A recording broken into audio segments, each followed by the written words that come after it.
Hi guys, welcome to the first episode of my new series in Total War Warhammer 2. In the series, I'll be starting a new campaign as the faction Eatain. If you've never played Warhammer before and you're interested in war strategy games, then I'd really advise you play this. It has all sorts of aspects of battle, it has really good campaign structure and a decent storyline as well.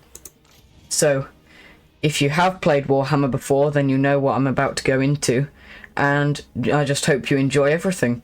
So, we're going to start a new campaign here, and we're going to play the Eye of the Vortex. Now, Warhammer is a game I started a while ago. I actually got the video game before I played the board game, and I play Age of Sigmar Warhammer as a board game as well. In my recent short, I also showed off some of my Skaven units. That's the faction that I play.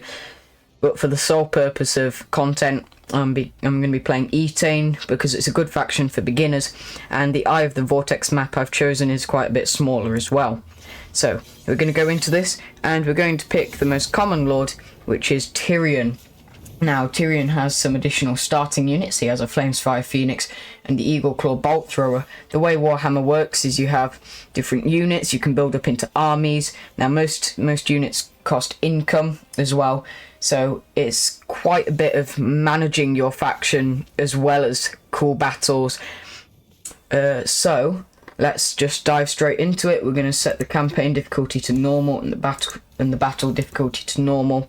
And we're going to have the campaign introduction as well for all you guys. If you don't want to see the campaign introduction, then I advise you just skip to about, I don't know how long into it, maybe 10 minutes or so. But it won't be that long a video, maybe only half an hour. So let's begin.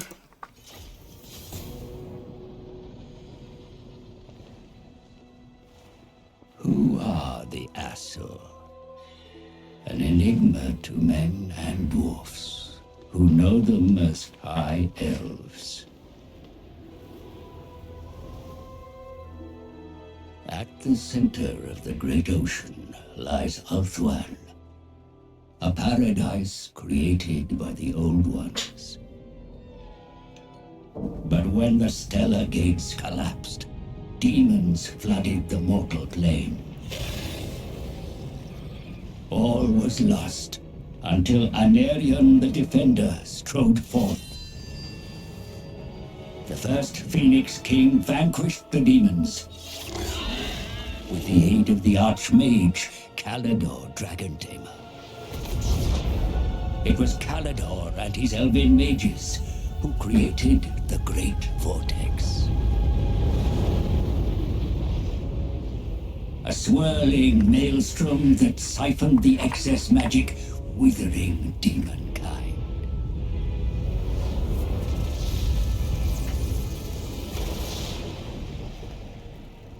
With the world purged of chaos, the elves took it upon themselves to become guardians and stewards. The twin-tailed comet is oft seen as an omen, but this time its wake brought great peril.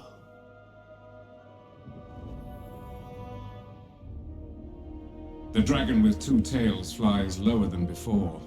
Its trail disturbs the vortex. I have felt a change in the winds of magic. Then write it, brother. Lead the mages of Safari. Bring all in the White Tower to bear, if you must. Such lore is currently beyond us. I suggest a scrying ritual in the pool of Isha. It may provide us with the answer. Such a ritual requires fragments of fallen waystones. Far more than we have. Then we find more. Make ready your ritual, Lawmaster Talarian. You will have your fragments. I shall start the search in Lustria. Lustria? My brother will search here, in Ulthuan.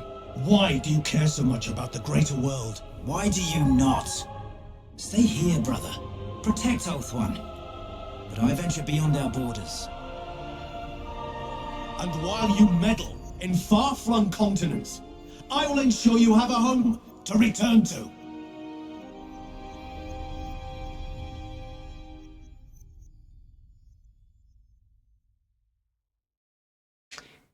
And that is the faction we'll be playing, the High Elves there.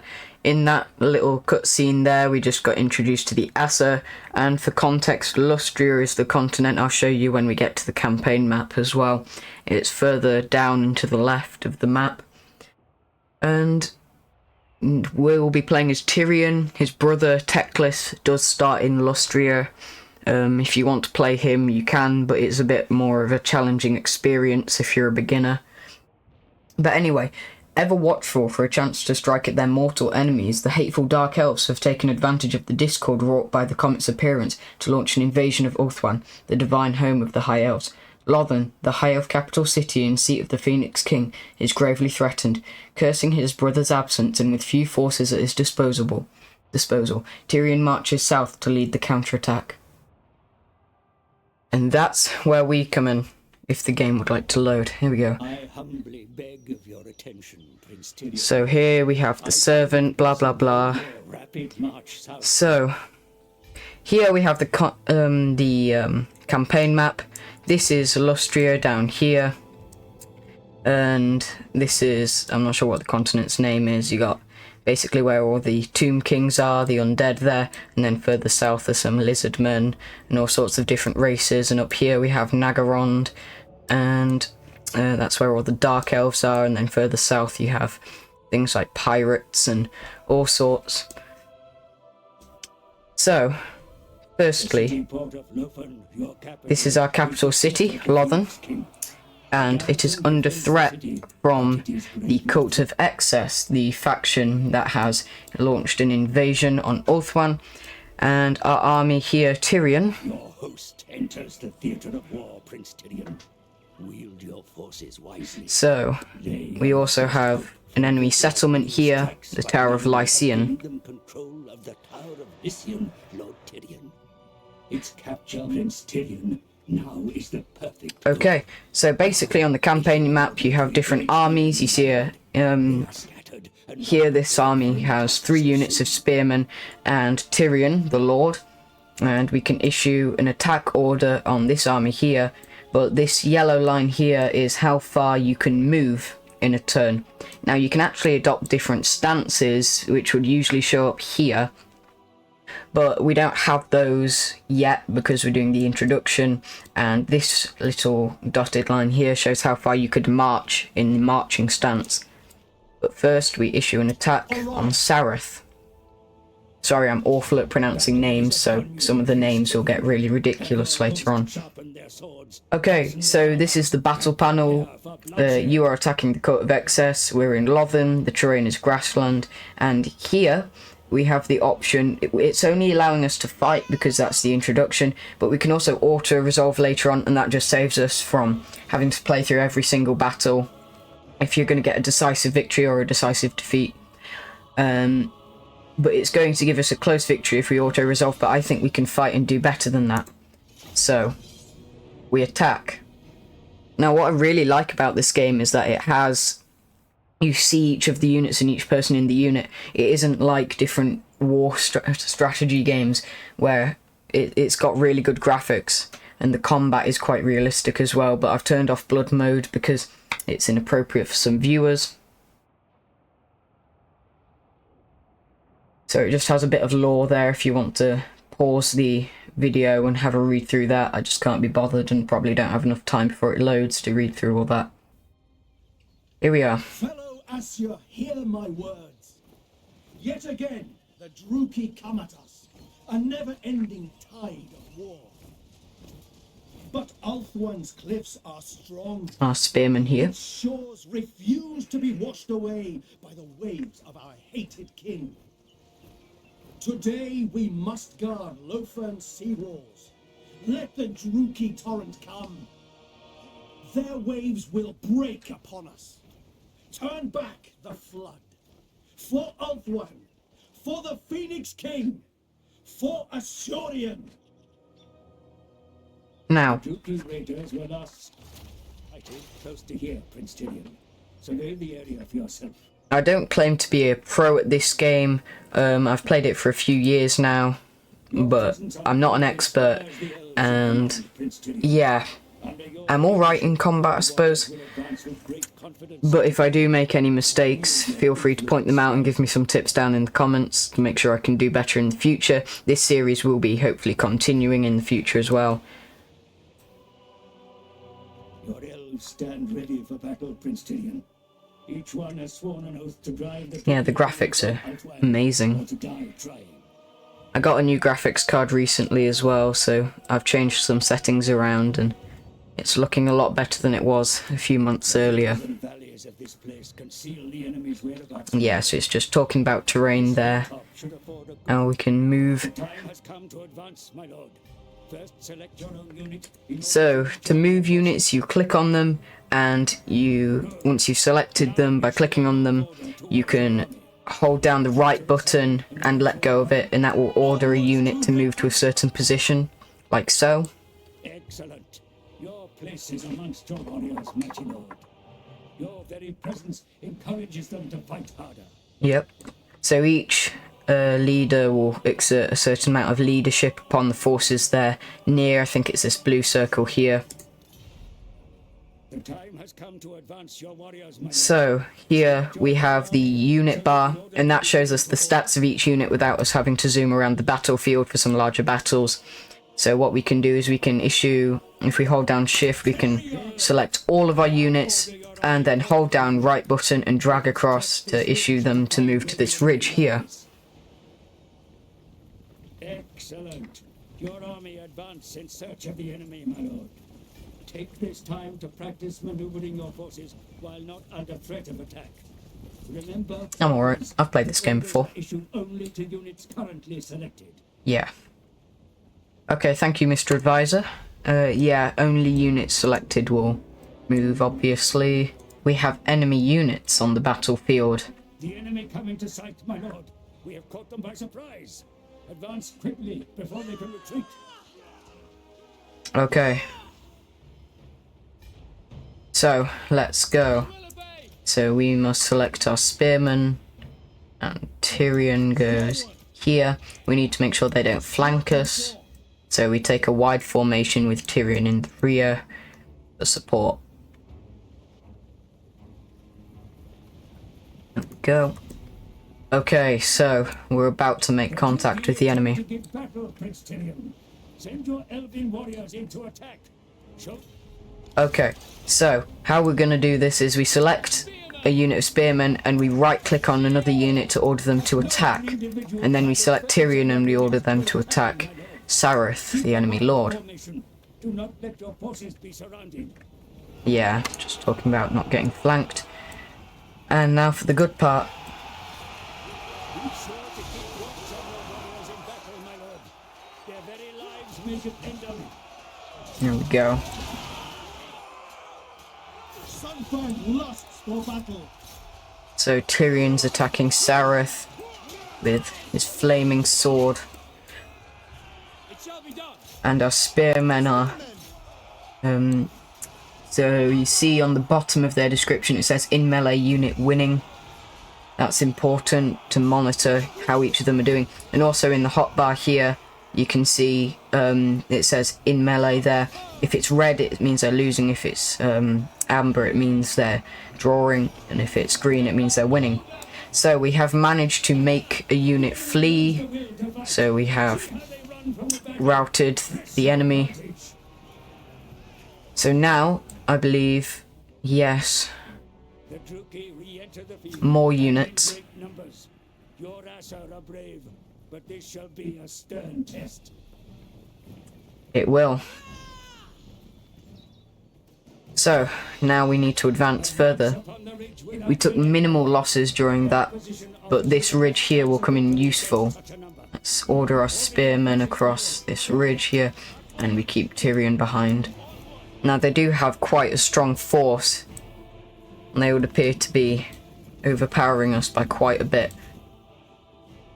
And that's where these guys come in.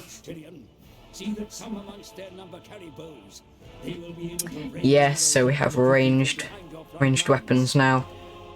So now what we do is we just order all the spearmen up front, and this is just a typical battle formation, and then all the archers go behind the spearmen with Tyrion either to the left or right or behind the archers. I prefer to have him to the right of the spearmen. Fire automatically if the enemy come into range. Left even. That's left, not right.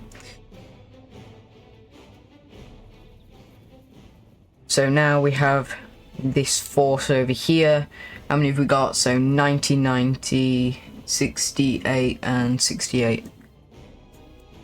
So now we actually stand a chance against this army here.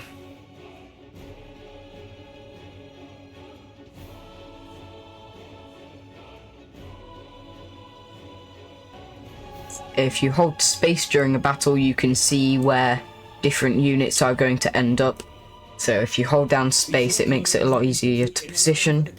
You can also see the enemy's fire arcs, and that's the range that they can shoot you from. The sides of your formation or break through to the rear. Yeah, so it's basically telling us to cover the entire ridge.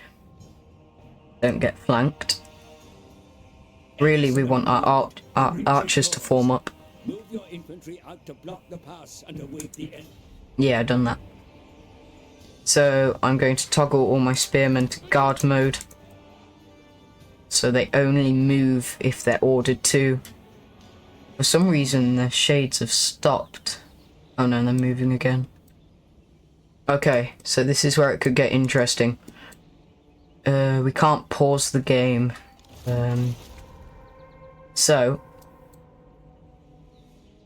They are now in shooting range, so we order an attack with our spearmen. Generally, I'll only order attack if the archers can shoot us, because we'll just be sitting ducks anyway. And I'll order my archers to attack those shades. Tyrion can attack the enemy lord. Yeah. Okay, so the enemy is taking fire. Ready upon you, my lord. Be sure to make your presence. Yep, so we need to order Tyrion. Oh, we're giving him his ability now. Really, I'd only do that when he's actually in melee range. But, okay. So that should give, yeah, plus 16 leadership. So now all the units in the blue circle are getting buffed by that leadership. Your forces forward to envelop the enemy where possible. Do not leave So, troops idle. we need to attack these bleak swords here.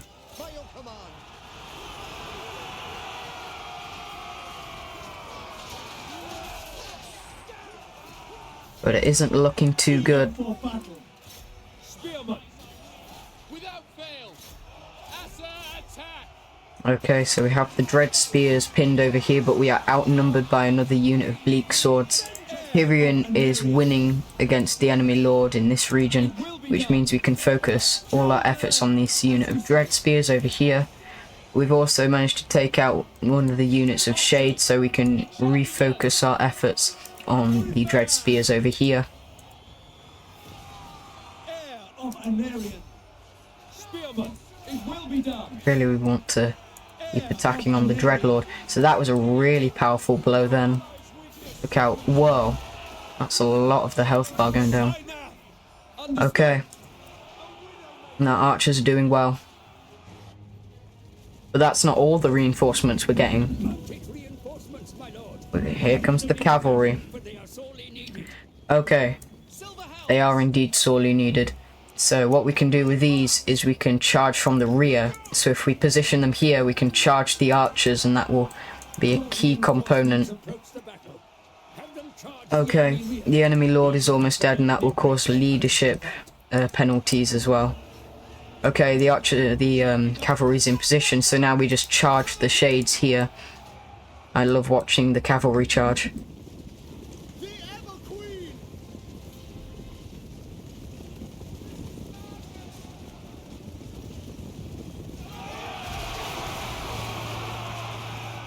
Oh my gosh. Okay, so that unit's basically dead. So now we can focus our archers on the dread spears, bleak swords over here. Tyrion can attack as well. And now they're running after that charge from the rear that caused a big dent in their leadership. So we just focus on the bleak swords.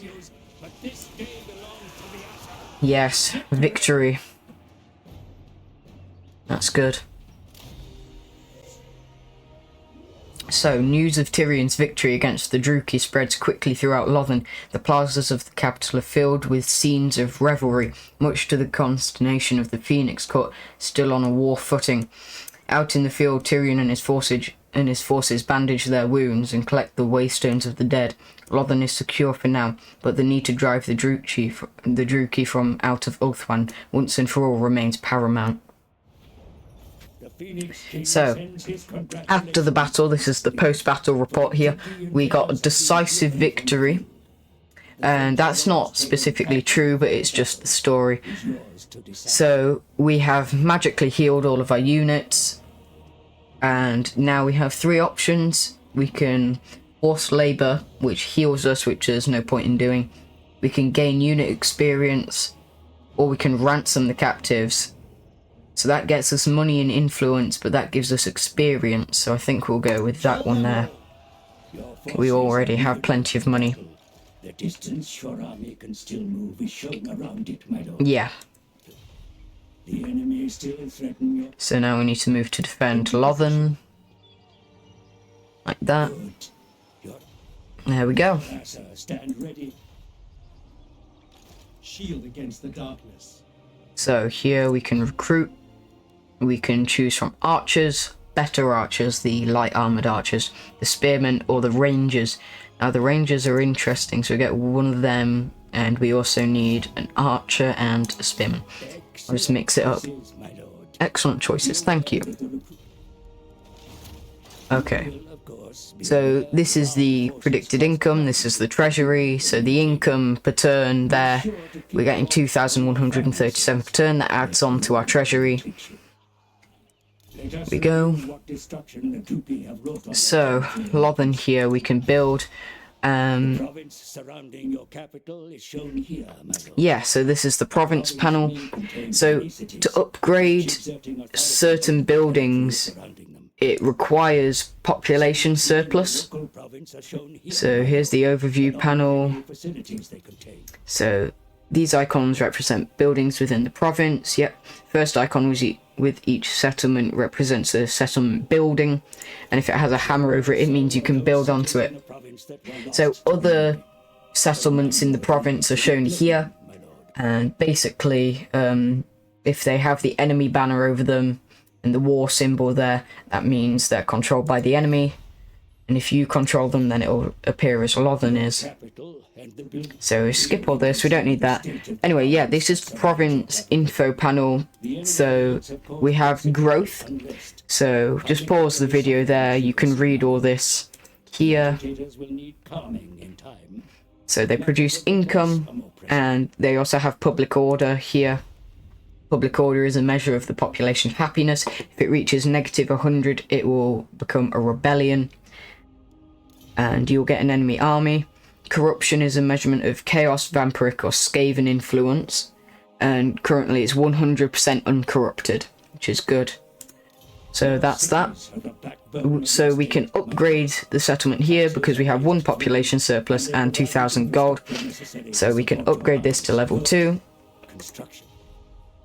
And that will take 3 turns to complete. So we also have technology research, and it's quite complicated at the start of the game, but you'll get used to it later on. If we can just get rid of the... Uh-oh. How am I going to click on the... There we go. Okay, so we have invested in a technology. Technologies are just things that help. With buffs and bonuses to certain units and building upgrades. Anyway, in the turn order, you sort of just go by there, different factions go in different turns. So this army here has attacked us, and it's going to give us a Pyrrhic victory, but we can't auto-resolve, we need to fight this one, so let's do so. So this is the Battle of Lothen.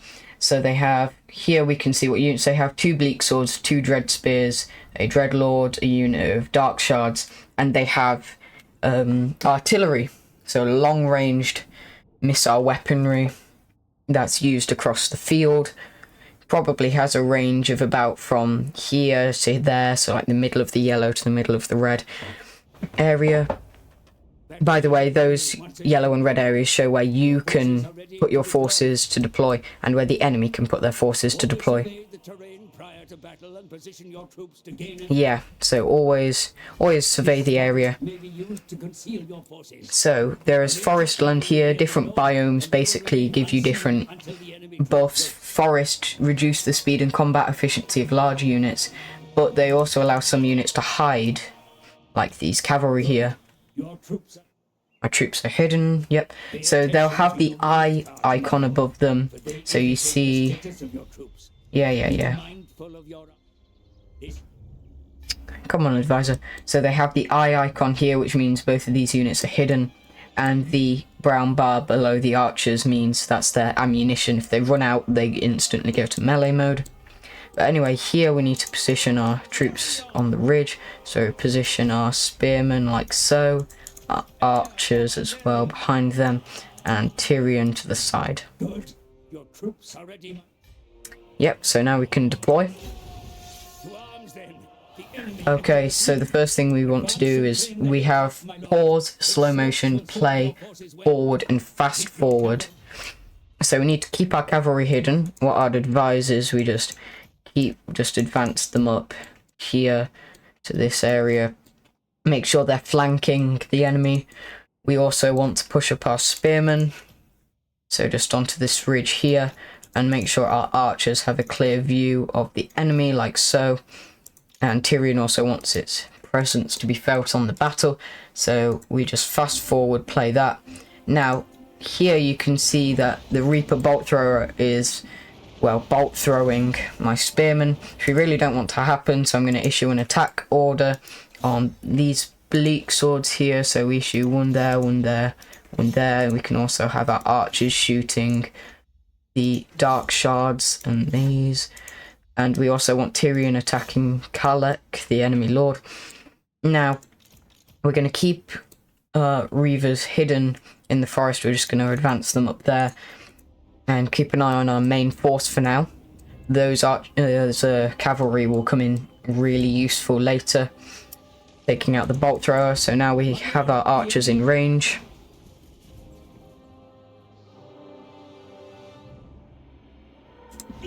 So we can attack now, like that. The enemy draw close, my lord. Be sure to have your troops arranged for battle. So our cavalry, this is where our cavalry comes in.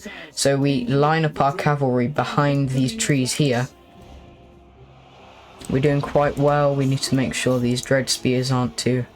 There we go. So our archers have managed to take out that unit there. So we focus them on that bleak sword unit.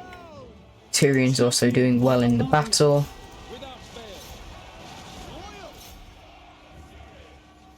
So now their bolt thrower is left undefended. So now we charge our cavalry to their bolt thrower.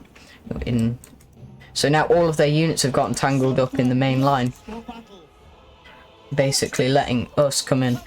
We take out the dread spears, and now our cavalry charge on these bolt throwers here. Okay. He just dropped dead? Okay, never mind. This is what we're more interested in. Here we go. Reaper bolt thrower has basically already been annihilated. Our forces are attacking, doing very well. We need to make sure that unit there doesn't rout, and just focus on that unit right there. That's good. So their enemy lord is still active. We don't really want that. So we just charge in like that. And we have just instantly obliterated the enemy bolt thrower, and now the enemy lord has just been tumbled over. Okay. Good. So now that they're all fleeing, we can focus efforts on these bleak swords here. Just make sure that our horses are protected, our cavalry is well enforced. So that unit there's running. Oh, they've activated an ability. That's alright though.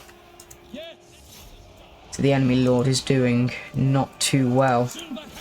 And that bleak sword unit there, that bleak sword unit there, they're all dying. The enemy lord seems to have swung around a bit, dealing some damage to that unit of silver helms. But now they're all fleeing. You can see they're wavering, broken, army losses, winded, routing. Yeah, they're all shattered. They're done. And that's victory. So, yep, decisive victory. That's alright.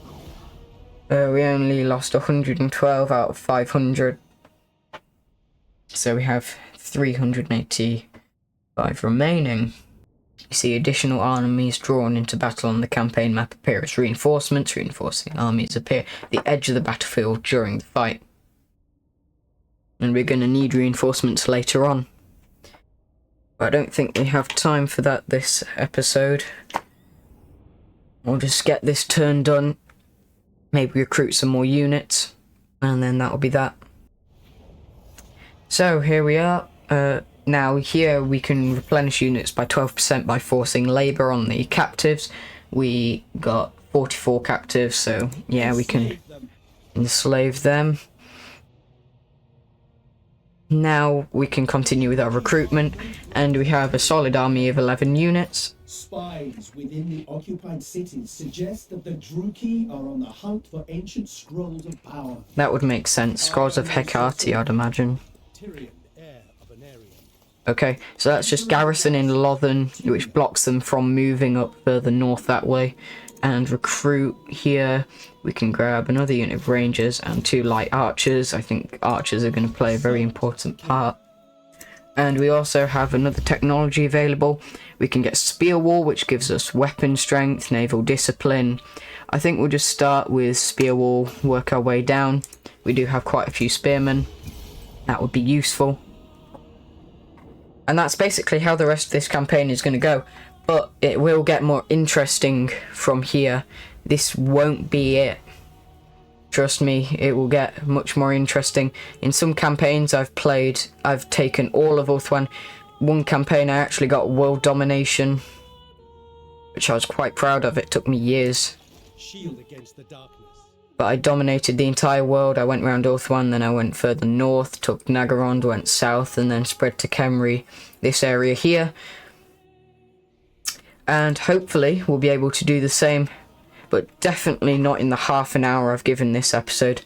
So I think with that, thank you all for watching, and I'll see you later. Goodbye.